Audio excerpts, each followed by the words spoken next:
Hello बच्चों, कैसे हैं आप सब। बेटा इस वीडियो के अंदर हम मोस्ट एक्सपेक्टेड क्वेश्चंस करेंगे चैप्टर नंबर 4 के, जो कि आपका मैग्नेटिक इफेक्ट ऑफ करंट है। इस चैप्टर से रिलेटेड जो भी एमसीक्यूज बन सकते हैं, maximum MCQs, maximum case based study और एसेशन रीजनिंग हम यहाँ पे डिस्कस करेंगे। चलिए बेटा शुरू करते हैं। तीनों के तीनों चीजें एक ही वीडियो के अंदर आपको मिलेगी। चलिए पहला क्वेश्चन पढ़ते हैं बेटा। यहाँ पे लिखा है a long wire carries a steady current, it is bent into a circle of 1 turn and the magnetic field at the centre of the coil is B. आपके पास एक लॉन्ग वायर है, इसे आपने सर्कुलर फॉर्म में जो है convert कर दिया है। मान लेते हैं बेटा इसकी रेडियस आर है और यहाँ पे इसने गिवन है एन की वैल्यू कितनी है 1 है, नंबर ऑफ टर्न्स कितनी है 1, और जो eight the centre of magnetic field बन रहा है उसकी वैल्यू कितनी है बी है। तो आपको पता है बेटा बायोट सेवर्ट लॉ के हिसाब से जो सर्कुलर वायर के जो सेंटर पे मैग्नेटिक फील्ड बनता है उसकी वैल्यू होती है म्यू नॉट आई अपॉन में 2 इंटू आर। ये हमें गिवन है ऑलरेडी। यदि n नंबर ऑफ टर्न्स होता है तो वी कैन मल्टीप्लाई n, यहाँ पे n से मल्टीप्लाई कर देंगे। अब क्या बोल रहा है ये, it is then bent into a circular loop of smaller radius. इस बार क्या काम करा इसने, इस वायर को जो है छोटी रेडियस के सर्कुलर फॉर्म में कन्वर्ट कर दिया है। मान लो इसमें आर रेडियस है इसकी स्मॉल वाली, लेकिन इस बार नंबर ऑफ टर्न्स कितनी है एन है। तो बेटा यहाँ मैग्नेटिक फील्ड कितना बन जाएगा, एन टाइम्स हो जाएगा इस बार म्यू नॉट आई डिवाइड में 2 इंटू आर। लेकिन हमें यहाँ पे जो न्यू वाली रेडियस है वो नहीं पता कितनी है, तो आप न्यू रेडियस निकाल लेते हैं। देखो आपको जो है, आपको पता है कि पहले वाले की जो सर्कमफेरेंस है वो कितनी है 2 पाई इंटू आर है, वो इक्वल किसकी होगी 2 पाई इंटू स्मॉल आर, लेकिन n टाइम्स कर देंगे क्योंकि भाई वायर तो सेम ही है, लेंथ तो सेम ही रहेगी। तो यहाँ से 2 पाई कट गया बेटा, तो स्मॉल आर हमारे पास क्या आ गया capital R divide by N. इस वैल्यू को उठा के आप यहाँ पे पुटअप कर दो, तो बेटा मेरे पास आंसर आ जाएगा म्यू नॉट आई डिवाइड में 2 इंटू आर की जगह आ गया आर अपॉन एन। ये एन घूम के ऊपर चला जाएगा, तो बेटा ये आ गया एन स्क्वायर म्यू नॉट आई अपॉन में 2 आर, और ये हमारा पुराने वाला मैग्नेटिक फील्ड है। तो बेटा आंसर आ गया एन स्क्वायर बी। ये पहला सेकंड ऑप्शन इसका आंसर होगा। अगले क्वेश्चन पे आते हैं। A wire in the form of circular loop of 1 turn carrying current produce magnetic field at the centre B. वही सेम है कि आपका जो सर्कुलर पाथ है, आपका ये वायर को सर्कुलर फॉर्म में कन्वर्ट कर रखा है, उसकी रेडियस मान लेते हैं आर है। सेंटर पे जो मैग्नेटिक फील्ड बन रहा है वो कितना बन रहा है बी है, और टर्न कितनी है 1 है, वही सेम ऊपर वाले की तरह। तो मैग्नेटिक फील्ड कितना बन जाएगा म्यू नॉट आई डिवाइड में आ गया बेटा 2 इंटू आर। ये पहला केस हो गया। फिर बोला गया है if the same wire is loop into A coil of 2 turns. इस बार n की वैल्यू 2 हो गई and carries the same current.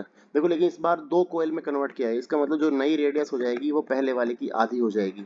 ध्यान रखना बेटा ये चीज ना, ये ऑब्जर्व करने वाली बात है। ओके, तो जो नया मैग्नेटिक फील्ड बनेगा सेंटर पे वो कितना बन जाएगा म्यू नॉट आई अपॉन में 2 आर डैश ले लेते हैं रेडियस इस बार। तो यहाँ n टाइम्स हो जाएगा, n कितना है हमारा 2 हो गया। So mu naught I divide में 2 इंटू आर की वैल्यू होगी बेटा आर बाई 2। ये कैंसिल आउट हो गया, तो ये कितना बच गया 2 into mu naught I by R. यदि मैं इसकी कंपेयर इससे करूँ पुराने वाले से, तो ये कितना बन जाएगा 2 टू द 4, 4 टाइम्स हो गया बेटा पहले वाला मैग्नेटिक फील्ड। तो आंसर आ गया हमारा 4 इंटू बी। ठीक है, अगले क्वेश्चन पे आते हैं। अगला क्वेश्चन है बेटा an electric current pass through a long straight wire eight A distance of 4 centimetre from the wire. आपके पास एक लॉन्ग स्ट्रेट वायर है, यहाँ से 4 सेंटीमीटर दूरी पर एक मान लो पॉइंट है ये ना, ठीक है। The magnetic field is B, इस पॉइंट पे जो मैग्नेटिक फील्ड है कितना है बी है। The magnetic field at a 12 centimetre from the wire, यहाँ से 12 सेंटीमीटर दूरी पर जो है मैग्नेटिक फील्ड कितना बनेगा। देखो बेटा आपको पता है कि स्ट्रेट वायर की वजह से जो मैग्नेटिक फील्ड बनता है, ये भी बायोट सेवर्ट की थर्ड एप्लीकेशन है, वो बनता है म्यू नॉट आई डिवाइड में 2 पाई इंटू आर। और आप साफ साफ देख सकते हैं यहाँ से कि जो मैग्नेटिक फील्ड है वो बेटा इनवर्सली है किसके 1 अपॉन आर के ना। तो यहाँ से आप ऑब्जर्व करेंगे b क्या हो गया 1 अपॉन आर, आर बढ़ेगा तो b घटेगा ना। ठीक है बेटा, तो यहाँ से आप जो है पहले वाले केस में देखेंगे तो b1 मान लेते हैं, वो बन गया 1 अपॉन 4 सेंटीमीटर। दूसरे में बन गया b2 that is 1 upon 12 centimetre. दोनों का रेशियो निकालना था, तो पहले वाले का केस में ये कंपेयर में करेंगे तो बेटा ये आ जाएगा मेरे पास b1 by b2 is equal to 3 आ गया। ठीक है, तो हमारा जो नया मैग्नेटिक फील्ड बना b2 वो पहले वाले का कितना बन गया 1 अपॉन 3 टाइम्स। तो आंसर क्या आ जाएगा 1 अपॉन 3 टाइम्स। अगले क्वेश्चन पे आते हैं बेटा। अगला क्वेश्चन है two wire of same length are shape into a square. आपके पास जो है दो सेम लेंथ की वायर है, एक को हमने स्क्वायर की फॉर्म में कन्वर्ट कर दिया है और एक को कर दिया है सर्कल की फॉर्म में। ठीक है बेटा, एक हमारे पास स्क्वायर है ये एक हमारे पास सर्कल है, लेकिन दोनों की लेंथ सेम है। तो आप ध्यान रखेंगे कि आपको पता है कि जो स्क्वायर, मान लेते हैं स्क्वायर की साइड ए है, इसका मतलब जो इसकी सर पूरा टोटल लेंथ होगी 4a, वो किसके बराबर आनी चाहिए, 2 पाई इंटू आर के बराबर। जो भी इसकी सर्कमफ्रेंस होगी 2 पाई आर के बराबर है, तो यहाँ से आप जो है आसानी से a निकाल लीजिए। तो ये बन गया बेटा 2 पाई आर डिवाइड बाई 4, ये कैंसिल आउट हुआ तो मेरे पास पाई आर बाई 2। ये हमारी जो साइड आ गई उसकी इन टर्म्स ऑफ रेडियस आ गई है। आगे पूछा है they have same current, current की वैल्यू सेम है। Okay, find the magnetic moment. देखो बेटा आपको पता है मैग्नेटिक मोमेंट का फॉर्मूला होता है एन इंटू आई इंटू ए। ठीक है, एम इजक्वल टू होता है एन आई ए। एन क्या है, नंबर ऑफ टर्न्स है, तो एन वाला पार्ट तो हटा ही दो आप। तो बेसिकली जो एम है वो क्या है, आई इंटू ए। अब पहले वाले केस की बात करी जाए, कौन से वाले, स्क्वायर वाले केस की बात करें यदि मान लो हम, तो बेटा आई तो करंट सेम है, एरिया कितना हो जाएगा, पहले वाले का एरिया हो जाएगा पाई इंटू आर स्क्वायर। मान लो सर्कल का ले लेते हैं तो पाई इंटू आर स्क्वायर हो गया। ठीक है, इक्वेशन नंबर 1 आ गई। यदि मैं स्क्वायर की फॉर्म का लेता हूँ एम डैश, तो this will be I into A.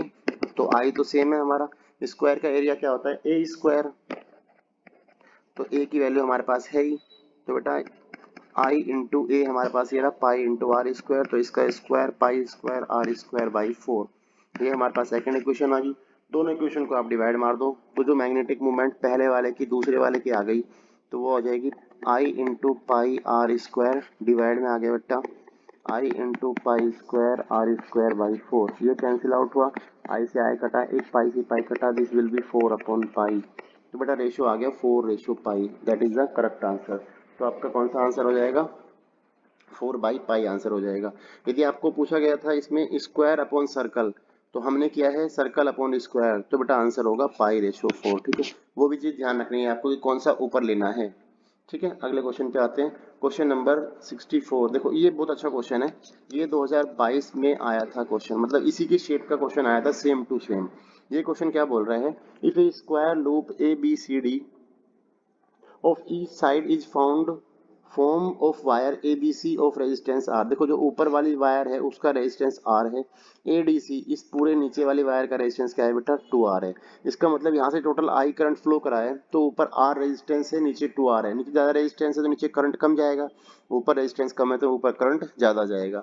तो जो इनका करंट का रेशो रहेगा, यदि मैं ऊपर वाले और नीचे वाले का देखूँ, मान लेते हैं यहाँ पे करंट गया है बेटा I1, यहाँ पे करंट गया है I2। तो I, पहली बात तो ये है कि जो हमारा I है वो हमारा I1 प्लस I2 है, ये तो साफ दिख रहा है। दूसरी बात, यदि मैं I1 और I2 का रेशियो निकालूं, तो जो ऊपर का है रेडियस डिवाइड बाई R, ये उल्टा हो जाता है, तो क्या हो गया 2:1। मतलब कि जो यहाँ I1 में करंट रहेगा वो ज़्यादा रहेगा एज कम्पेयर टू नीचे वाले के। ठीक है, तो यहाँ पे हमें I1 बाई I2 मिल गया हमारे पास कितना 2। तो यदि मैं अब यहाँ से इस वैल्यू को यहाँ पुटअप करूँ, तो आपके पास सीधा सीधा आ जाएगा कि जो I1 की वैल्यू है वो भाई 2/3 है I के, और जो I2 की वैल्यू है वो भाई 1/3 है I के। क्योंकि आपको पता है कि 1/3 में बांट रखा है, नीचे 2 है ऊपर 1 है, तो टोटल I करंट आ रहा है, तो ऊपर जाएगा 2/3, नीचे जाएगा बेटा 1/3। अब बात करते हैं, हमसे पूछा क्या गया था, हमें पूछा गया है magnetic field at the centre O। इस सेंटर पे पूछा गया है पूरे लूप की वजह से। तो देखो यदि मैं ए बी वायर की वजह से निकालूंगा, ये ऐसे है ना, ये ए बी है और यहाँ से ये जो है ये सेंटर है आपका ना, ये बी सी हो जाएगी। यदि ए बी और बी सी की वजह से निकाला जाए, तो देखो मान लो ये पूरे की जो इसकी ये लेंथ है वो ए है, तो ये रेडियस कितनी हो जाएगी A/2। यदि मैं इस वायर की एक सिंगल वायर की वजह से निकालूं, तो आप इसे यहाँ पे ऐसे ही मिला देंगे। ये बायोट सेवर्ट लॉ की यहाँ एप्लीकेशन लगा देते हैं बेटा, ये बन गया 45 डिग्री, ये बन गया 45 डिग्री। ठीक है, अब एल θ1 भी 45, θ2 भी 45। ठीक है, तो इस वायर की वजह से जो सेंटर पे मैग्नेटिक फील्ड बनेगा वो कितना बन जाएगा, म्यू नॉट आई, आपको फॉर्मूला याद हो तो, divide by 4 pi into R. R हमारी क्या है, ये A/2 है, तो ये हो गया बेटा A/2 into sine phi plus sine theta. ये फॉर्मूला होता है हमारे पास। ठीक है, या sine alpha plus sine beta होता है। ठीक है, तो ये हो गया बेटा 4 पाई ए, ये ऊपर 2 आ गया, साइन 45 प्लस साइन 45, साइन 45 और साइन 45 होता है 1/√2। तो यहाँ पे आप इसे सिंप्लीफाई कर लो फटाफट से, तो बेटा ये आ जाएगा 2 से 2 तो कैंसिल आउट हो जाएगा, तो नीचे आ गए म्यू नॉट आई डिवाइड में पाई ए 1/√2 प्लस 1/2, तो दिस विल बी 2/√2, ये कैंसिल आउट हुआ। तो बेटा मेरे पास आ गया √2 times mu naught I divide में 4a, ये आपके पास आंसर आया। ठीक है, फिलहाल अभी एक सिंगल ए बी वायर का ना, लेकिन साथ में देखो बी सी वायर में सेम करंट फ्लो कर रहा है, तो बेटा बी सी वायर का भी निकालेंगे तो टोटल मैग्नेटिक फील्ड कितना बन जाएगा, मान लो B1 बना, तो A B plus B C दोनों का मैग्नेटिक फील्ड निकाल लो, तो इसे 2 टाइम्स कर देता हूँ, तो बेटा ये आ जाएगा √2 म्यू नॉट आई अपॉन में 4a। बस आप केवल कैलकुलेशन देख लेना, हिसाब से कंसेप्ट समझ लो बस आप। ठीक है बेटा, तो पहले हमने ऊपर वाले की कैलकुलेशन करी, तो हमारे पास जो मैग्नेटिक फील्ड आया वो बन गया हमारे पास कितना, ये वाला। यदि मैं नीचे वाले की देखूं AD और CD की वजह से, तो बेटा AD और CD की वजह से भी सेम बनेगा, बस केवल करंट में फर्क पड़ जाएगा। ठीक है, क्योंकि करंट की वैल्यू जो है क्या है, यहाँ पे I2 है, यहाँ पे I1, इसे I1 लिख लीजिए, वहाँ पे I2 बनेगा, तो सेम टू सेम ही आपका। ठीक है, तो B2 की वैल्यू भी आपकी क्या आ जाएगी, 2 into √2 mu naught I2 divide में आ गया 4 इंटू A। ठीक है बेटा, ये हमारे पास आ गया मैग्नेटिक फील्ड दूसरे वाले का। अब बात आती है कि दोनों का जो मैग्नेटिक फील्ड है वो कहाँ इनसाइड रहेगा या आउटसाइड रहेगा। ऊपर वाले की वजह से भी हमारा मैग्नेटिक फील्ड निकल गया ओ पे, नीचे वाले की वजह से भी मैग्नेटिक फील्ड निकल चुका है। अब देखो ऊपर करंट, ऊपर की तरफ करंट जा रहा है, यहाँ पे करंट नीचे की तरफ है, तो बेटा उसकी जो ए बी वायर है उसकी वजह से मैग्नेटिक फील्ड बनेगा वो बनेगा डाउनवर्ड, इनवर्ड की तरफ बनेगा, अंदर की तरफ। लेकिन यदि यहाँ की वजह से देखें तो बेटा ये बनेगा अपवर्ड, इसे क्रॉस लगा दो, इसे डॉट लगा दो अपना, तो जो नेट मैग्नेटिक फील्ड है वो क्या आ जाएगा, दोनों को आपस में माइनस कर दो, तो जो बेटा नेट मैग्नेटिक फील्ड आया आपका वो आएगा कितना, B1, जो भी आपका ज्यादा है, कौन सा वाला ज्यादा है बेटा, आप एक बार देखो करंट ज्यादा किस में है, I1 ज्यादा है कि I2 ज्यादा है, तो I2 ज्यादा है, आपको पता है सब नहीं, I1 ज्यादा है, I1 ज्यादा है, तो पहले वाले में से दूसरे वाले को माइनस कर देंगे अपना। ठीक है, तो B1 माइनस B2 करेंगे, तो बेटा आपका आंसर आना चाहिए √2 mu naught I divide by 3πa। इसे आप चेक कर सकते हैं, ये आंसर है बेटा C। ठीक है, बस केवल आप कैलकुलेशन सही से कर लेना। अगले क्वेश्चन पे आते हैं, question number 105।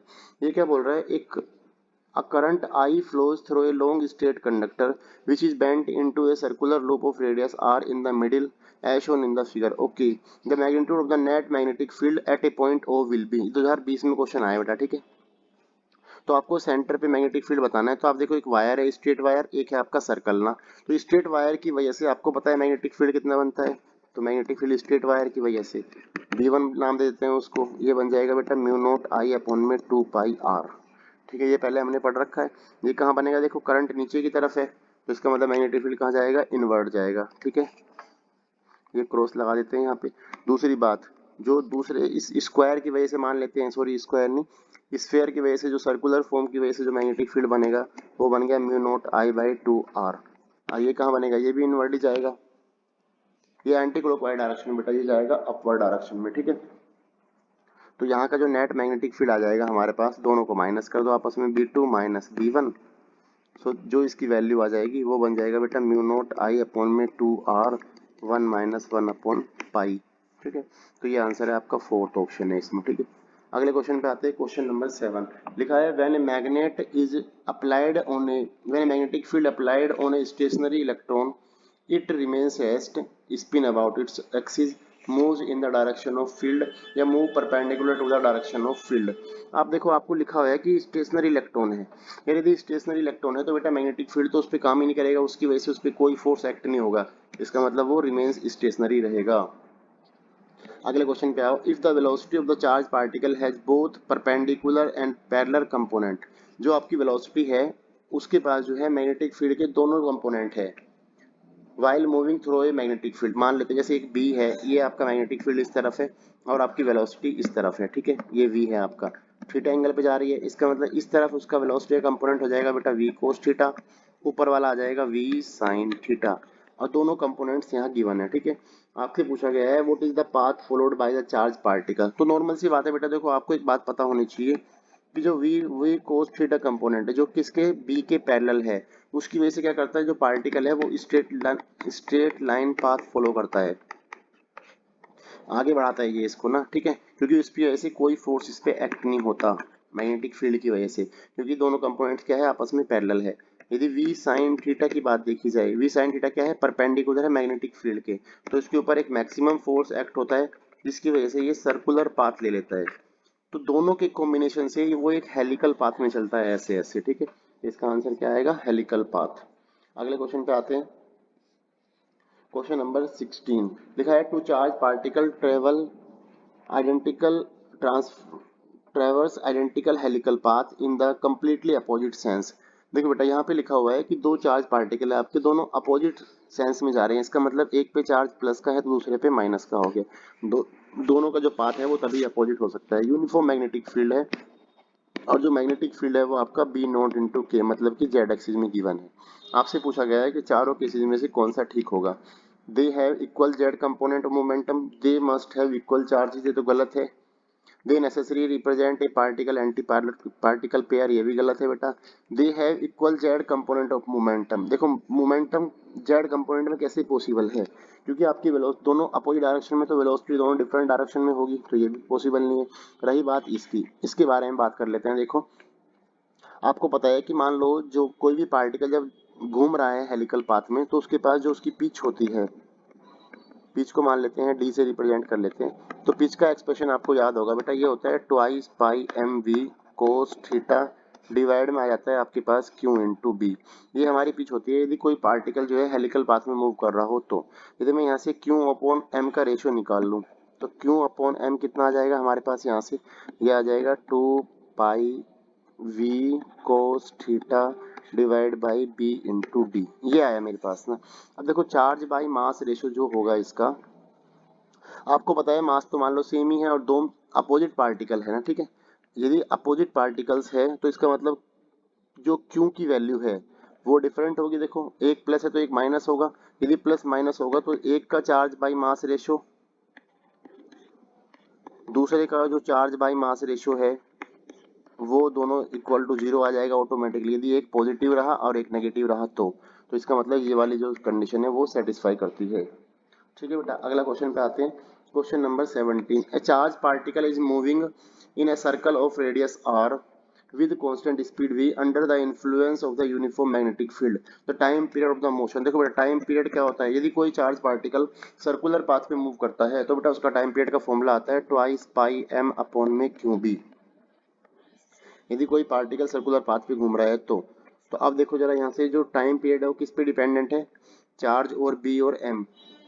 Dependent on are and V, ये है ही नहीं, depends on are and V not, ये भी गलत है। डिपेंड्स ऑन, ये भी गलत है। इंडिपेंड, ये वाला सही है बेटा, आर और वी पे इंडिपेंडेंट होता है। आप रेडियस कितनी बढ़ा लो उसकी, कितनी ही घटा लो, या उसकी स्पीड कितनी बढ़ा लो, जो उसका टाइम पीरियड होगा एक चक्कर पूरा करने में वो बेटा सेम रहेगा। ठीक है, अगले क्वेश्चन पे आओ। अ charge particle enter a magnetic field H with its initial velocity making an angle 45 degree with h। देखो ये भी सेम क्वेश्चन है, 45 डिग्री पे है, इसका मतलब दो कंपोनेंट हो जाएंगे वेलोसिटी के। यदि दो कंपोनेंट हो गए इसका मतलब वो कैसा पाथ लेगा, हेलिक्स लेगा, वो हेलिकल पाथ में मूव करेगा।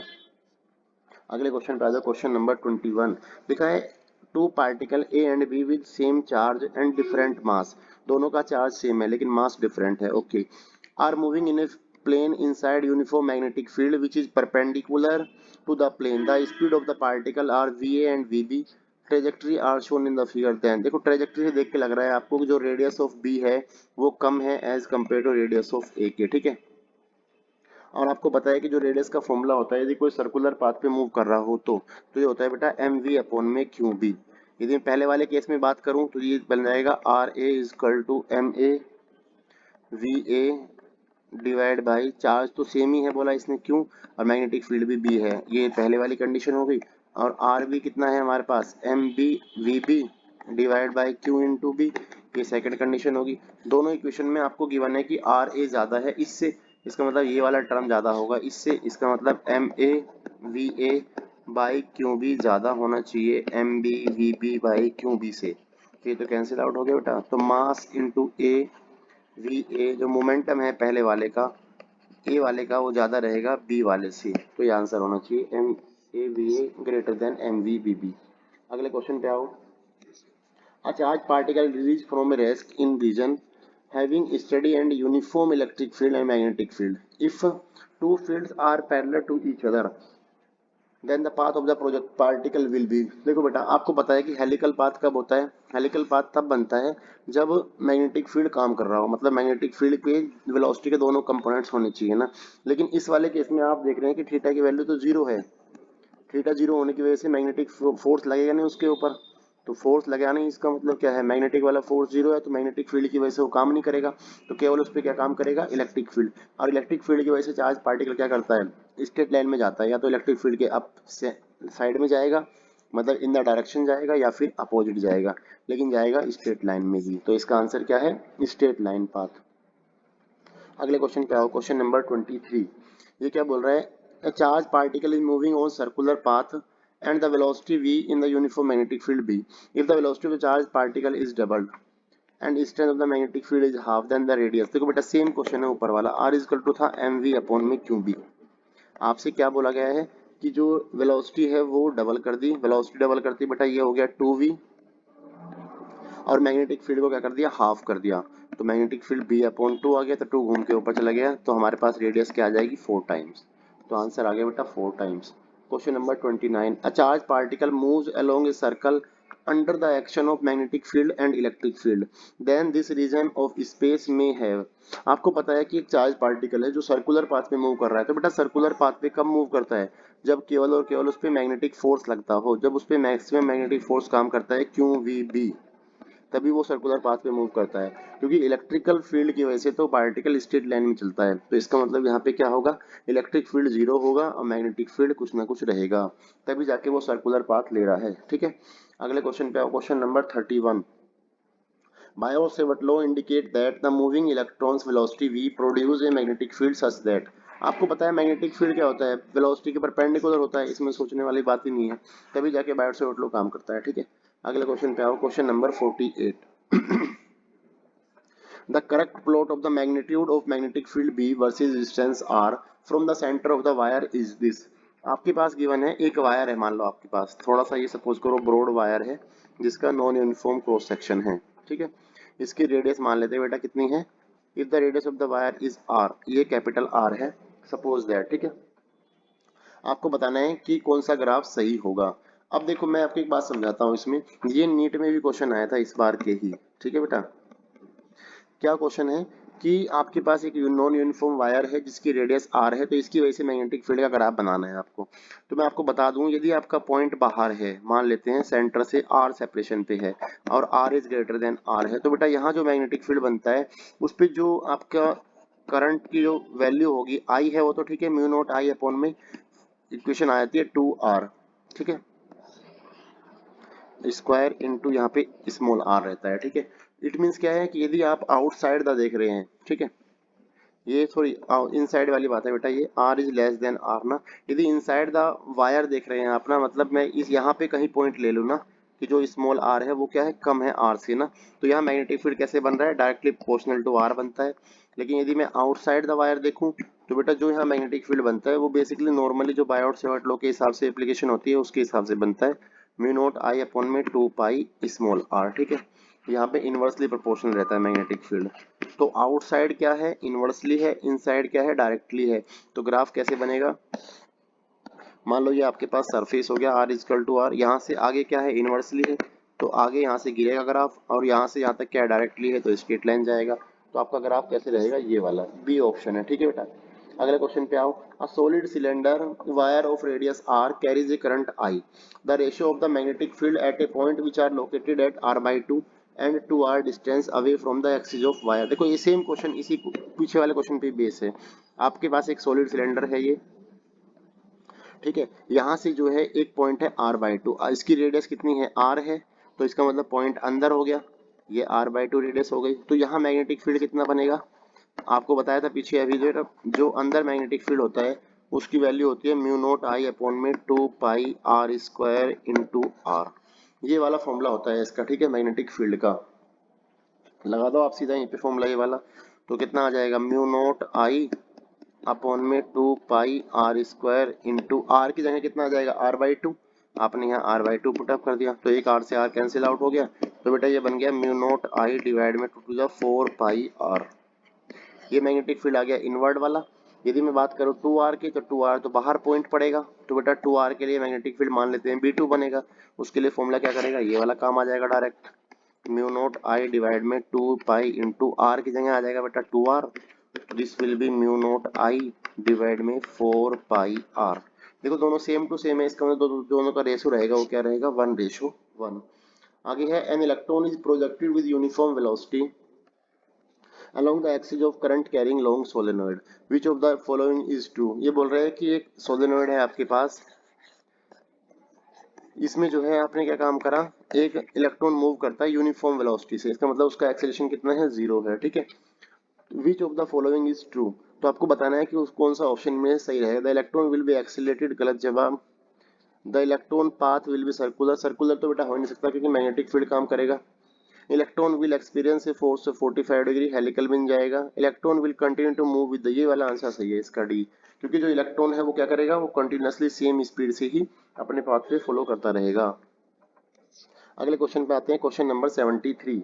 ये क्या बोल रहा है बेटा, two long straight wire carrying the same current and separate by a distance R exert force F per unit length on each other if the current is decreased to I/2 and separation between them is increased to 2R। देखो आपको पता है कि दो straight wire है हमारे पास, मान लो एक I1 है जिसमें करंट चल रहा है, एक चल रहा है I2, दोनों के बीच में R सेपरेशन है, ठीक है। तो जो है इन दोनों के बीच में जो फोर्स पर यूनिट लेंथ काम करता है उसकी वैल्यू होती है बेटा mu naught I1 I2 divide by 2 pi R, ये वाला एक्सप्रेशन होता है, ठीक है। इसका आपने डेरिवेशन भी किया होगा। तो यहाँ पे पूछा है कि सेम करंट फ्लो कर रहा है, डिस्टेंस आर है, एक्सर्ट ए फोर्स एफ, ठीक है। आपसे क्या किया गया, आपको जो है करंट को घटा दिया गया है I/2, करंट की वैल्यू बेटा I/2 कम कर दी गई है, तो ये वाला भी 1/2 हो गया करंट, ये वाला I1/2 हो गया, ये भी आपका बेटा I2/2 हो गया, और नीचे क्या आ जाएगा 2 पाई इंटू सेपरेशन भी कुछ कम की गई, सेपरेशन भी क्या कर दी है, डबल कर दी है, सेपरेशन 2 इंटू आर। तो देखो 2 टू जा 4 टू जा 8, तो 1/8 म्यू नोट I1/2 पाई आर, ये आपके पास आ गया। इसका मतलब जो नया फोर्स बनेगा वो 1/8 टाइम्स हो जाएगा पुराने वाले फोर्स का। तो आंसर क्या है बेटा, डी ऑप्शन है इसका। अगले क्वेश्चन पे आओ, question number 16। An electron having charge E moves in a circular orbit radius R with the frequency V, the magnetic movement बतानी है आपको। तो मैग्नेटिक मूवमेंट का फॉर्मूला क्या होता है, एम से लिखो या म्यू से लिखो, बात एक ही है। तो बेटा मैग्नेटिक मूवमेंट होता है आपको पता है आई इंटू ए। यदि मैं यहाँ से आई निकाल लूँ, आई क्या होता है, चार्ज पर यूनिट टाइम होता है, इंटू ए, चार्ज की वैल्यू लिख दो ई, और टाइम होता है आपका फ्रीक्वेंसी 1/t, फ्रीक्वेंसी आ गया। एरिया क्या होता है, पाई आर स्क्वायर। तो आंसर देखो pi R square E nu, pi R square E nu, पहला ऑप्शन है बेटा इसका आंसर, ठीक है। अगले क्वेश्चन पे आ जाओ फटाफट से।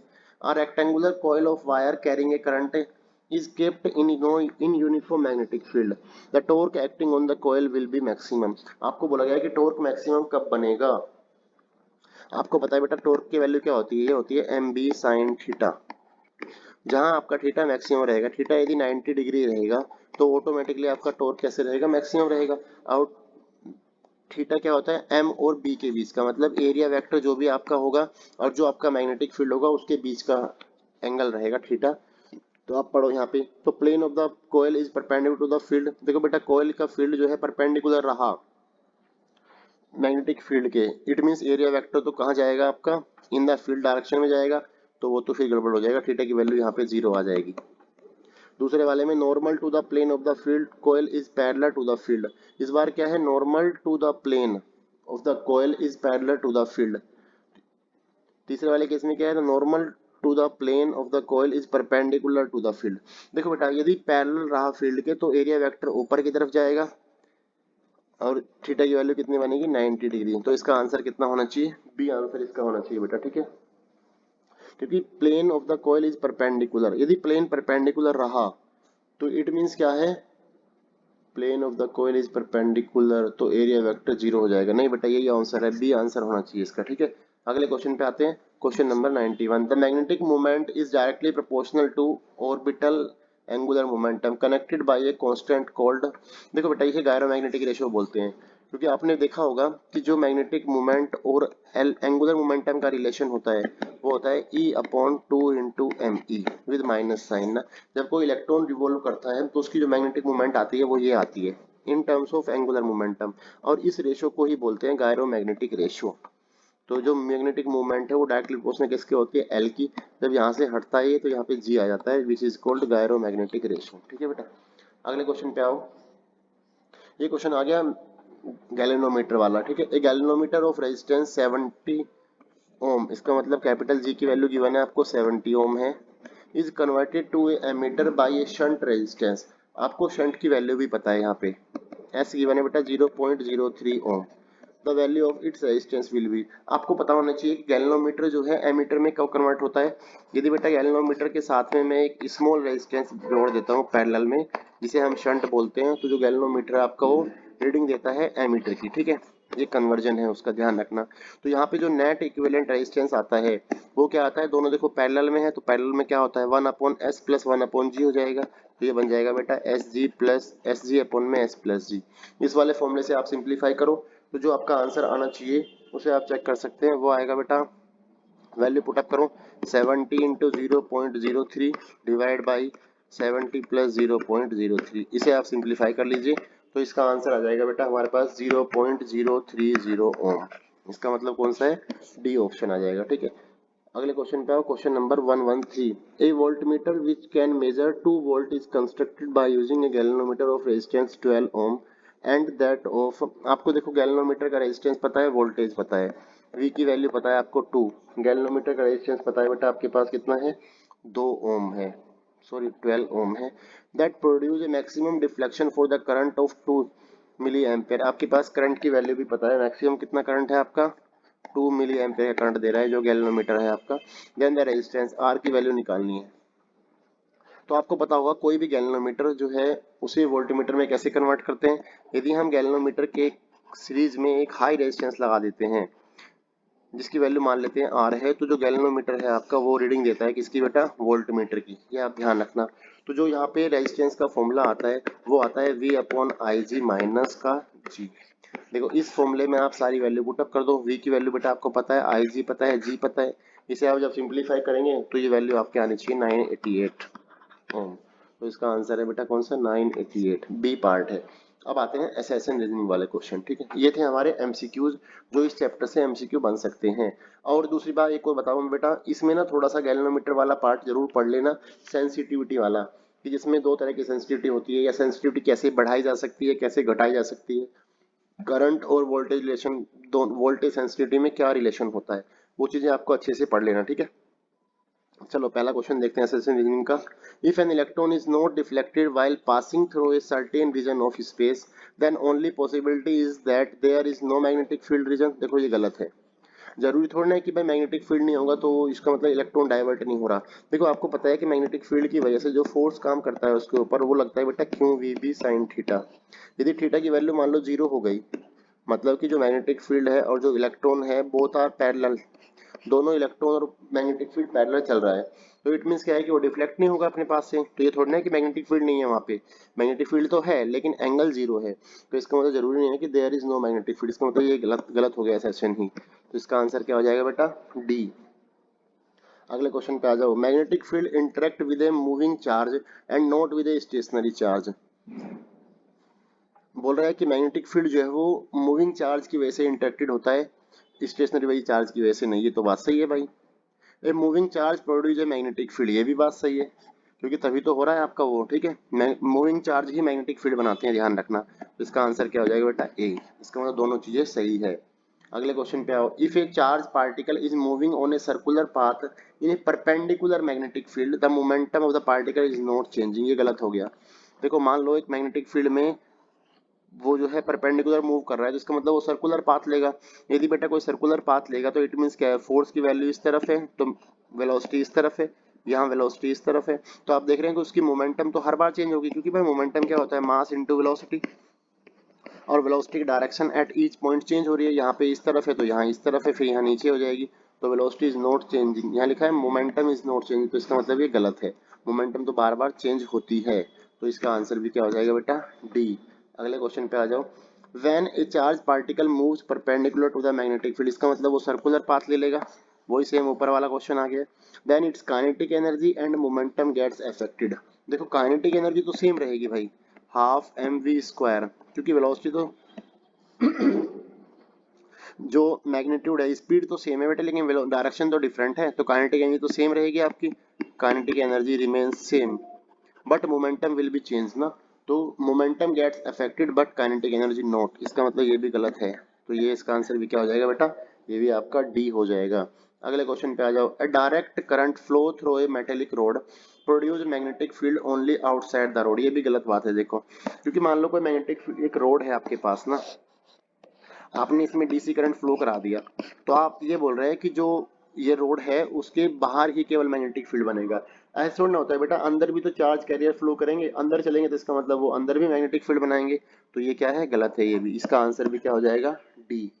अगले क्वेश्चन में देखो, the magnetic field at the end of the long very long carrying current carrying solenoid is half of that centre ना, आपको पता होगा जो मैग्नेटिक फील्ड की वैल्यू आती है सोलेनोइड की वजह से, वो आती है बेटा, एक कॉमन एक्सप्रेशन बता रहा हूँ, mu naught N I 1/2 sine, sorry sine नहीं आता, यहाँ पे कोस आता है, cos of theta 1 minus cos of theta 2, ये एक कॉमन एक्सप्रेशन होता है जिसकी वजह से हम निकाल लेते हैं, यदि हम इनसाइड द सोलेनोइड निकालते हैं तो इसकी वैल्यू आ जाती है हमारे पास म्यू नॉट एन आई, लेकिन यदि हम कहाँ निकाल रहे हैं, सेंटर पे तो निकल गया हमारा, हम निकाल रहे हैं एट द एंड्स ना, यदि एंड पे देखिए और सोलेनोइड कैसा है, बहुत बड़ा है, यदि बहुत काफी बड़ा सोलेनोइड है, इसका मतलब है कि जो थीटा 1 की वैल्यू है वो एक के लिए 90 हो जाएगी और दूसरे के लिए क्या हो जाएगी, 180 डिग्री हो जाएगी। यदि मैं इसे वैल्यू को यहाँ पुटअप करूँ तो जो मेरा मैग्नेटिक फील्ड आता है वो आता है बेटा 1/2 म्यू नॉट एन आई, और म्यू नॉट एन आई क्या है, पुराने वाला सेंटर का मैग्नेटिक फील्ड है, तो जो एज वाला मैग्नेटिक फील्ड आया वो कितना बन गया, आधा, is half of that the centre, ये तो बात सही है। If the solenoid is sufficient long the field with in it is uniform, ये भी बात सही है भाई देखो, क्योंकि यदि मैग्नेटिक फील्ड काफी लंबा, मतलब सोलेनोइड लंबा रहेगा तो मैग्नेटिक फील्ड क्या रहेगा, उसका यूनिफॉर्म रहेगा, चेंज नहीं रहेगा, ठीक है, तो इसका मतलब क्या है कि दोनों चीजें सही है, लेकिन एक्सप्लेनेशन नहीं है, तो we can say that is the B, तो इसका आंसर क्या हो जाएगा बेटा, बी। ये वाली चीज ध्यान रखना, ये जो मैग्नेटिक फील्ड का फॉर्मूला बताया मैंने ना। अगले क्वेश्चन पे आते हैं। If the two long wire hanging freely are connected to a battery in series, दो वायर है आपकी, दोनों जो है कैसे फ्री लटका दी गई है और दोनों को सीरीज में जोड़ रखा है, सीरीज में जोड़ दिया आपने ना, तो आप ऑब्जर्व करेंगे कि एक में करंट की डायरेक्शन ऊपर रहेगी तो दूसरे में क्या रहेगी, करंट की डायरेक्शन नीचे रहेगी। अब यदि करंट की डायरेक्शन ऊपर नीचे है, अपोजिट डायरेक्शन में है, इट मीन्स क्या है, आपने पढ़ा होगा कि यदि दो वायर दोनों की डायरेक्शन सेम है तो दे अट्रैक्ट ईच अदर, यदि डायरेक्शन डिफरेंट है तो दे रिपल ईच अदर, तो यहाँ पे लिखा है come closer to each other, इसका मतलब ये भी गलत है बेटा, तो आंसर क्या हो जाएगा इसका, डी है आंसर। अगले क्वेश्चन पे आते हैं 137, torque on A coil is maximum when the coil is suspended in the radial magnetic field, देखो रेडियल मैग्नेटिक फील्ड का मतलब क्या होता है कि जब थीटा की वैल्यू आपको 90 डिग्री मिले ना, और थीटा 90 का मतलब होता है कि आपका जो टॉर्क है वो ऑलवेज मैक्सिमम हो जाएगा, क्योंकि टॉर्क की वैल्यू क्या होती है, बिना साइन थीटा होती है या फिर एम बी साइन थीटा होती है, थीटा कितना हो गया बेटा हमारे पास 90 डिग्री, थीटा 90 होते हैं, टॉर्क की वैल्यू क्या बनेगी, मैक्सिमम। अगले इसमें रीजन क्या लिखा है, the torque tends to rotate the coil on its own axis, जो टॉर्क है वो क्या काम कर रहा है, उसको अपने एक्सिस पे घुमाता है, ये भी बात सही है, तो इसका मतलब दोनों के दोनों चीजें ठीक है आपकी, ठीक है बेटा, आंसर क्या हो जाएगा, बी। अगले क्वेश्चन पे आओ। Magnetic moment is measured in joule पर टेस्ला और एम्पियर मीटर स्क्वायर, ये तो बात सही है ही, क्योंकि मैग्नेटिक मोमेंट क्या होती है, आई इंटू ए होता है, यहाँ से निकाल सकते हो आई एम्पियर मीटर स्क्वायर, ठीक है, joule tesla is equivalent to ampere metre square, अब जूल पर टेस्ला को आप कैलकुलेट कर लो, जूल पर टेस्ला, जूल हो गया बेटा आपका एनर्जी और ये हो गया आपका मैग्नेटिक फील्ड, दोनों के डायमेंशन डालो, आप चेक करेंगे कि दोनों की वैल्यू एक्जैक्टली सेम आ जाएगी, एम्पियर मीटर स्क्वायर ही आ जाएगा, ठीक है, इसका मतलब ये भी सही है, तो इसका आंसर क्या हो जाएगा, इसे हम ए लिख देंगे, ठीक है, क्योंकि दो इसका करेक्ट एक्सप्लेनेशन भी है ये ना। अब आता है बेटा केस बेस स्टडी, ठीक है, ये आपके पास केस नंबर एक केस बेस स्टडी है, मैग्नेटिक फील्ड से रिलेटेड है, कि आपका जो इलेक्ट्रॉन है, जो भी चार्ज पार्टिकल है, वो आपका मैग्नेटिक फील्ड में मूव कर रहा है और सर्कुलर पाथ ले रहा है। आपको पता है दो चीजें, यदि सर्कुलर पाथ लेता है तो उसका जो रेडियस होता है वो होता है बेटा एम वी अपॉन में क्यू बी, और जो टाइम पीरियड होता है उसके एक चक्कर पूरा करने का वो होता है 2 पाई m/क्यू बी, ये आपको ऑलरेडी पता है, ठीक है। अब पढ़ो क्वेश्चन, पहला क्वेश्चन लिखा है, if the speed of the electron is now double two 2v0, यदि आपने स्पीड बढ़ा दी तो ऑटोमेटिक रेडियस भी बढ़ जाएगी, then the radius of the circle will be, तो बेटा रेडियस डायरेक्टली प्रोपोर्शनल है वेलोसिटी के, जितनी ये बढ़ेगी उतनी ये बढ़ेगी, तो रेडियस भी डबल हो जाएगी। अगले क्वेश्चन पे वेलोसिटी इस बार आपने डबल कर दी। Then the time required to one revolution, देखो बेटा टाइम तो डिपेंड नहीं करता वेलोसिटी के ऊपर, that is independent on are and v, so इसका मतलब ये क्या रहेगा, सेम रहेगा, टी नोट ही रहेगा आपका। थर्ड क्वेश्चन पे आते हैं। Charge particle projected in magnetic field B is equal to, हमें गिवन है इस बार बी की वैल्यू है बेटा हमारे पास 2i+4 इंटू 10⁻² टेस्ला, 4J है, इसका मतलब मैग्नेटिक फील्ड एक्स और वाई दोनों एक्सिस में है, ठीक है। Acceleration of the particle is found to be A is equal to, हमें एक्सीलरेशन भी पता है xi कैप+2j कैप, ये आपका एक्सीलरेशन है मीटर पर सेकंड स्क्वायर। आपसे पूछा गया है एक्स की वैल्यू बताओ। देखो बेटा आपको एक बात पता है कि जो वेलोसिटी होती है, यदि कोई सर्कुलर पाथ में मूव कर रहा है या मैग्नेटिक फील्ड देखो यहाँ दोनों जगह पर है एक्स और वाई में, तो ऑटोमेटिकली क्या होता है, जो एक्सीलरेशन होता है वो परपेंडिकुलर होता है मैग्नेटिक फील्ड के। यदि एक्सीलरेशन मैग्नेटिक फील्ड के परपेंडिकुलर है तो इसका मतलब दोनों का जो डॉट प्रोडक्ट है इट शुड बी जीरो। दोनों का डॉट प्रोडक्ट निकाल दो बस आप, यहाँ पे क्या हो जाएगा xi+2j dot 2i+4j is equal to zero. Dot में क्या होता है i डॉट i 1 होता है आपका, तो ये हो गया 2 × x और j डॉट j भी 1 हो जाएगा, ये हो गया 2×4 = 8 इजक्वल टू जीरो। इसका मतलब बेटा x की वैल्यू आ गई -4, तो आंसर जो है -4 ही हो जाएगा, बी ऑप्शन। अगले पार्ट पे आओ। If the given electron has a velocity not perpendicular to B, यदि उसकी वेलोसिटी जो है बी के परपेंडिकुलर नहीं है, the trajectory of the electron is, यदि बेटा बी के परपेंडिकुलर नहीं है तो नॉर्मल सी बात है वो हेलिकल पाथ जाएगा, क्योंकि परपेंडिकुलर होगी तो आपका जो है सर्कुलर पाथ में जाएगा, यदि पैरेलल होगी तो वो स्ट्रेट लाइन चलता रहेगा, लेकिन यदि परपेंडिकुलर नहीं है किसी एंगल पे है तो इसका मतलब कैसे जाएगा, हेलिकल पाथ लेगा। अगला question, if this electron of the charge E is moving parallel to the uniform magnetic field with a constant velocity B, the force acting on the, अब क्या बोल रहे हैं, मैग्नेटिक फील्ड के पैरेलल चल रहा है, इसका मतलब उस पर फोर्स लगेगा ही नहीं, फोर्स की वैल्यू कितनी हो जाएगी, जीरो, क्योंकि आपको मैंने बताया था पीछे अभी कि बेटा जो फोर्स होता है वो होता है QVB sin थीटा, और यदि वेलोसिटी मैग्नेटिक फील्ड के पैरेलल है इसका मतलब उसका एंगल कितना होगा, जीरो। अब आती है केस बेस स्टडी सेकंड वाली बेटा, ठीक है, ये हेलिकल पाथ से रिलेटेड है। When A positively charge particle enter into a uniform magnetic field with uniform velocity, it's trajectory can be a straight line, circle और हेलिक्स। देखो ये बोल रहा है कि एक पॉजिटिवली चार्ज है वो मैग्नेटिक फील्ड में एंटर कर गया है, ये नहीं बताया कैसे जा रहा है, सीधा या 90 डिग्री पे या जीरो पे कैसे, तो इसका मतलब स्ट्रेट लाइन भी हो सकता है पास भाई, हो सकता है सर्कल भी हो सकता है हेलिक्स भी हो, तो तीनों में से कुछ भी हो सकता है, इसका मतलब डी आंसर है बेटा इसका, ठीक है, any one of the first second और थर्ड। सेकंड क्वेश्चन क्या बोल रहा है इसका, two charge particle A and B having the same charge, क्योंकि वैल्यू सेम है आपका, mass saving same charge mass and speed enter in magnetic field in such a way that the initial path of the A makes an angle 30 degree. देखो बेटा ये important question है, ऐसे question 1 mark में ही पूछ लेता है, जरूरी नहीं आपका एसएससी रीजनिंग में आएगा, तो ये वन वैसे या केस बेस स्टडी में आएगा, ये 1 मार्क में भी आ सकता है, टू द पॉइंट, ठीक है। तो वो बोल रहा है कि पहला जो चार्ज पार्टिकल है वो 30 डिग्री बना रहा है, थीटा की वैल्यू कितनी है, 30 है, दूसरे वाला जो है 90 डिग्री बना रहा है, तो आपको बताना है कि ट्रेजेक्टरी उसकी कैसी होगी, मतलब कि उसकी रेडियस वगैरह कैसी रहेगी, कौन ज्यादा रहेगा कौन कम पे घूमेगा। देखो आपको एक बात पता है कि यार जो बेसिकली रेडियस होती है वो क्या होती है, आपने पढ़ा है कि यार सर्कुलर पाथ के घूमने के लिए क्या चाहिए, उसको मैग्नेटिक फोर्स चाहिए ना, मतलब सेंटीमीटर फोर्स चाहिए, जिसकी वैल्यू क्या होती है F=mv²/r। और यहाँ पे सेंटीमीटर फोर्स कौन देता है, जो आपका मैग्नेटिक फोर्स होता है, जो क्या होता है QVB sin थीटा आता है आपका, ठीक है। यदि मैं यहाँ से रेडियस निकाल लूँ तो बेटा ये बन जाएगा mv से v कट गया, तो mv/में QB sin थीटा। अब आप यहाँ से ऑब्जर्व कर सकते हैं कि जो r है वो इनवर्सली है sin थीटा के, तो जिसका ज्यादा थीटा रहेगा, नॉर्मल सी बात है, आपको रेशो निकालना था किसकी ज्यादा है किसका नहीं है, तो यहाँ से निकाल लो आप, R1 A के लिए क्या हो जाएगा 1/sin 30, RB दूसरे के लिए क्या हो जाएगा 1/sin 90, दोनों को डिवाइड मार दो तो बेटा RA/RB हमारे पास आ गया, sin 90 ऊपर 1 sin 30 नीचे 1/2, तो ये घूम के ऊपर चला गया, तो जो रेडियस होगी RA इजकल टू आ जाएगी 2 टाइम्स RB, ये आंसर होगा, इसमें चेक करो आप कौन सा आंसर होगा, ठीक है। B will have smaller radius then curvature of, ये तो सही है भाई, बोथ विल हैव सेम, ये गलत है। ए विल हैव स्मॉलर, ये भी गलत है। बोथ विल मूव, ये तो इसका मतलब पहला आंसर है इसका बेटा, ठीक है। अगले क्वेश्चन पे आओ इसी का। An electron having momentum this, आपके पास मोमेंटम गिवन है इस बार। एम इंटू वी की वैल्यू पता है बेसिकली आपको,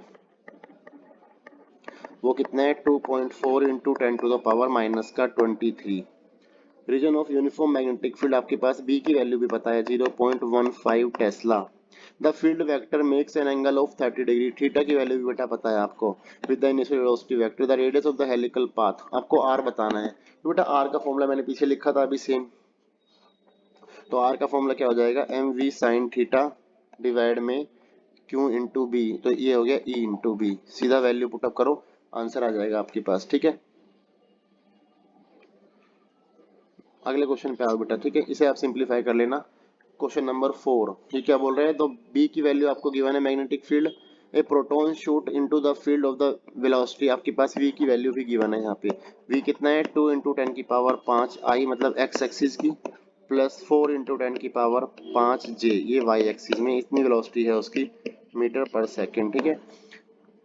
मैग्नेटिक फील्ड की वैल्यू बेटा पता है इसमें 8.35 इंटू 10⁻⁻2 आई कैप टेस्ला, ठीक है। इसका मतलब मैग्नेटिक फील्ड किधर है आपका, केवल और केवल एक्स एक्सिस में है, ये ध्यान रखना, और वेलोसिटी उसकी एक्स और वाई दोनों में है। The proton follows a helical path, the distance move by the proton in X axis during the period of the revolution in the Y Z plane is this. आपको distance बतानी है कि वो कितना चलेगा, तो बेसिकली आपको पिच बताना है, और पिच का एक्सप्रेशन क्या होता है, मैंने पीछे यूज किया था 2πm वेलोसिटी एक्स एक्सिस वाली, ठीक है। तो यहाँ वेलोसिटी ऑफ एक्स एक्सिस वाली क्या आ जाएगी, वी एक्स डिवाइड में आ गया आपके पास क्यू इंटू वी। पीछे हमने वी कोस ले डाला था ना वहाँ पे, यहाँ पे थीटा गिवन नहीं है हमें, तो सीधा हम वेलोसिटी डाल देंगे एम इंटू एक्स एक्सिस में कौन सी है 2 इंटू 10⁻5, 2 इंटू 10⁻5 डिवाइड में आ गया क्यों, चार्ज ऑफ इलेक्ट्रॉन कितना होता है 1.6 इंटू 10⁻⁻19 इंटू बी की वैल्यू भी हमें पता है, मास ऑफ इलेक्ट्रॉन गिवन है प्रोटॉन का, सीधी वैल्यू पुटअप कर दो तो आपका आंसर निकल जाएगा। तो बेटा आंसर ये आना चाहिए सी 0.157। अगले क्वेश्चन पे the frequency of the revolution of the time period is, देखो टाइम पीरियड तो पता ही आपको क्या होता है, ये होता है 2πm अपॉन में क्यों भी, फ्रीक्वेंसी इसका उल्टी हो जाएगी, तो क्यों भी अपॉन में 2πm। अब आते हैं थर्ड केस बेस स्टडी पे, ठीक है बेटा। ये देखो क्या बोल रहा है, the magnetic field at the radial distance R from the centre of the wire in the region. देखो ये सेम वही जो मैंने कंसेप्ट में क्वेश्चन कराया था पीछे ना, आपके पास एक वायर है जो नॉन यूनिफॉर्म क्रॉस सेक्शन की है, जिसकी रेडियस कुछ आर है, तो मैग्नेटिक फील्ड बताना है कि R from the centre, R की वैल्यू क्या है ग्रेटर, इसका मतलब पॉइंट कहाँ है बेटा, बाहर है आपका पॉइंट ना, तो बाहर मैग्नेटिक फील्ड क्या होता है म्यू नॉट आई अपॉन में 2πr, डायरेक्टली प्रोपोर्शनल होता है आपके आर के, ठीक है। सो ये कांस्टेंट म्यू नॉट आई अपॉन में 2r नीचे हो जाता है बस केवल ना, तो ये हो जाएगा म्यू नॉट आई अपॉन में 2r, पहला ही ऑप्शन होगा इसका मतलब इसका, ठीक है। अगले क्वेश्चन पे आओ बेटा, the magnetic field at the distance r in the region r is less than r, ये भी आपको पता है, अंदर जो मैग्नेटिक फील्ड बनता है वो directly proportional to small r होता है, तो mu naught I divide by 2 यहाँ आ जाता है आर स्क्वायर, और बेटा यहाँ आता है r। देखो कौन सा आंसर है, ये वाला डी आंसर है इसका, ठीक है। आगे देखो क्वेश्चन में, a long straight wire of radius r carrying a steady current I. The current is uniformly distributed across its cross section. The ratio of magnetic field at r by 2 and 2r. ये देखो same ही question है, पीछे उसका ratio 1 था ना जो हमने calculate किया था पीछे, ठीक है। A direct current I flows along the length of the infinitely long straight thin wall pipe. Then the magnetic field is. अब बोल रहा है कि एक डायरेक्ट एक करंट फ्लो कर रहा है एक लेंथ के अकॉर्डिंग ना, लॉन्ग स्ट्रेट है आपके पास एक थिन पाइप है, उसमें से करंट फ्लो कर रहा है, तो आपको बताना है कि जो मैग्नेटिक फील्ड क्या रहेगा, uniform through out the pipe but not zero, zero along the x axis of the pipe, zero at any point inside the pipe, maximum at the, तो इसका आंसर क्या रहेगा अंदर में, क्योंकि वो सिलेंडर की तरह काम कर रहा है, तो अंदर क्या रहेगा मैक्सिमम फील्ड, मैग्नेटिक फील्ड कितना रहेगा जीरो रहेगा, ठीक है बेटा। अगले उस पर आते हैं question number case study fourth का, ठीक है। ये सोलेनॉइड वाले केस स्टडी है, which of the following material can be used to make loops around the cylinder. आपको पता है कंडक्टर यूज करते हैं, और कंडक्टर में आपका कौन सा है इसमें से, प्लास्टिक ग्लास क्वार्ट्ज कॉपर, इसका मतलब आंसर क्या है कॉपर है।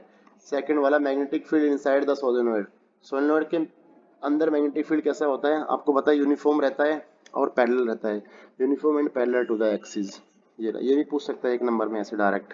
A proton is moving from left to right direction and outside the solenoid. Then what is the direction of the force on the proton? कहाँ जा रहा है वो? लेफ्ट टू राइट जा रहा है, ठीक है।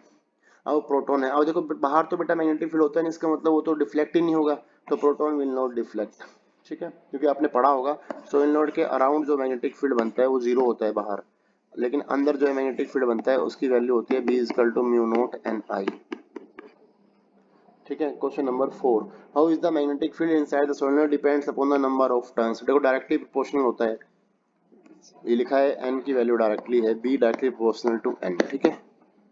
Direction of the magnetic field in a solenoid can be determined by, अंदर बता रहा है कि किस लॉ से हम मैग्नेटिक फील्ड की डायरेक्शन निकालते हैं। आपको पता है चैप्टर नंबर 6 का टॉपिक है, इसका मतलब ध्यान रखना, एम्पियर का हम राइट हैंड रूल लगाते हैं, एम्पियर का राइट हैंड रूल से हम जो क्या करते हैं बेटा, करंट की डायरेक्शन निकाल लेते हैं, ठीक है। अब है लास्ट केस बेस स्टडी, ये है बेटा मूविंग कॉइल गैल्वेनोमीटर पे बेस। ये क्या बोल रहा है, a moving coil galvanometer is an instrument which, जो क्या काम करता है, आपको पता है कि वो करंट मेजर करता है और साथ साथ डायरेक्शन भी देखता है, ठीक है। तो आपका आंसर क्या हो जाएगा, पढ़ो इसमें, it is used to measure EMF, गलत जवाब, वोल्टेज थोड़ी नापता है। दूसरा ऑप्शन है it is used to measure potential difference, ये भी नहीं। It is used to measure resistance, ये भी नहीं। It is a deflection instrument which gives a deflection where a current flows through, ये सही है, डिफ्लेक्शन देखता है वो, ठीक है बेटा। अगले क्वेश्चन पे आते हैं, to make the field radial in a moving coil galvanometer, क्या करते हैं हम, उसके जो पोल्स है उन्हें सिलेंड्रिकली कट कर देते हैं, ध्यान रखना, इसका आंसर क्या है, डी है। Third option, the deflection in a moving coil galvanometer is directly proportional to, deflection समझ रहे हो, अल्फा एंगल, जो अल्फा होता है, जब थीटा होता है वो NAB अपॉन में K होता है, ठीक है, और यहाँ I आ जाता है। तो आप देख लो किसके डायरेक्टली है किसके इनवर्सली है, directly proportional to collision constant, ये तो गलत है, इनवर्सली है K के, directly proportional to the number of turns, ये तो सही है, inversely proportional to the area, ये गलत है, inversely proportional to the current, ये भी गलत है, इसका मतलब बी आंसर है इसका बेटा। अगला लास्ट है, to increase the current sensitivity of a moving coil galvanometer we should decrease, हमें करंट सेंसिटिविटी बढ़ानी है, तो हम गैल्वेनोमीटर में से क्या डिक्रीज करेंगे, स्ट्रेंथ ऑफ द मैग्नेट, आपको बताया कि जो गैल्वेनोमीटर सेंसिटिविटी होती है वो होती है बेटा NBA अपॉन में K। अब देख लो आप, हमें क्या डिक्रीज करना पड़ेगा, हमें यदि K को घटाएंगे तो हम ऑटोमेटिकली बढ़ जाएगा, तो टोरोजन कांस्टेंट को घटा देंगे, ऑटोमेटिकली क्या है, इंक्रीज हो जाएगा सेंसिटिविटी। तो बेटा ये थी हमारी आज की video, thank you so much, video को ज़्यादा से ज़्यादा शेयर करना। कल वीडियो आ जाएगी बेटा सेकंड चैप्टर की, आपका जो सेकंड चैप्टर से मोस्ट एक्सपेक्टेड MCQs है वो सारे यहाँ पे हम डिस्कस कर लेंगे कल, ठीक है। Thank you so much, bye bye.